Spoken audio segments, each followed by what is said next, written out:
नेपालमा अबदेखि तेस्रो लिङ्गीहरूलाई मासिक रु 5,000 रुपियाँ प्रदान गरिने। सबै ठाउँमा होइन, तारकेश्वर नगरपालिकामा। तारकेश्वर नगरपालिकाको 15औं नगरसभा बैठकले के निर्णय लियो भन्दाखेरि तेस्रो लिङ्गीहरू एलजिबिटिक्यू कम्युनिटीमा भएकाहरूलाई जसले आफूलाई कानुन सम्मत पहिचान गरेको छ, आफूलाई तेस्रो लिङ्गी भनेर खुलाएको छ, उहाँहरूलाई चाहिँ रु 5,000 प्रदान गरिने प्रोत्साहन स्वरूप। गणतन्त्र आइसकेपछि हरेक कुरा, हरेक भाषा, हरेक ठाउँको मान्छेहरूको समावेशिताको जुन एउटा आइडिया, एउटा भ्यालु हामीले अप्नाएको छौँ, तारकेश्वर नगरपालिका चाहिँ एक स्टेप अगाडि गएर समावेशिताको ढोका खोलिदिएको छ एलजिबिटिक्यू कम्युनिटीको लागि।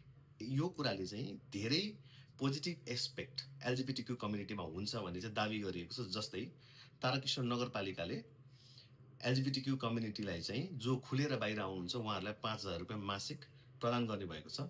यो भनेको चाहिँ हामी एलजिबिटिक्यू कम्युनिटीलाई एक्सेप्ट गर्छौँ र हामी तपाईँहरूलाई एक्सेप्ट गर्छौँ भने हामी तपाईँहरूलाई प्रोटेक्सन पनि दिन्छौँ भन्न खोजेको। सो एउटा राम्रो कुरा त्यो भयो।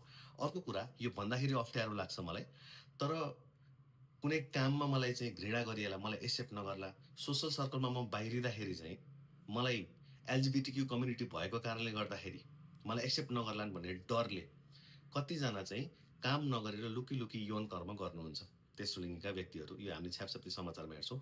यो कुरालाई पनि निरुत्साहित गर्छ।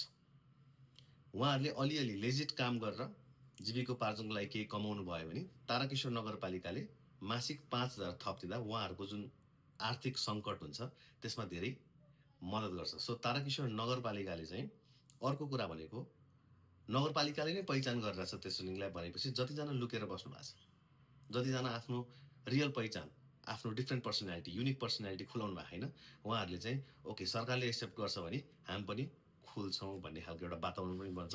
सो तारकेश्वर नगरपालिकाले एक स्टेप अगाडि गएर समावेशिताको चाहिँ एउटा अवधारणालाई चाहिँ लिएको छ, मानेको छ, जसले गर्दाखेरि त्यो तहमा तारकेश्वर नगरपालिकाभित्र एलजिबिटिक्यू कम्युनिटीलाई चाहिँ के आर्थिक सहायता प्लस प्रोटेक्सन पनि हुन्छ। So this is a good thing. समाजमा भएका हरेक वर्ग, हरेक लिङ्गलाई चाहिँ तारकेश्वर नगरपालिकाले खुसीका साथ एक्सेप्ट गरेको छ।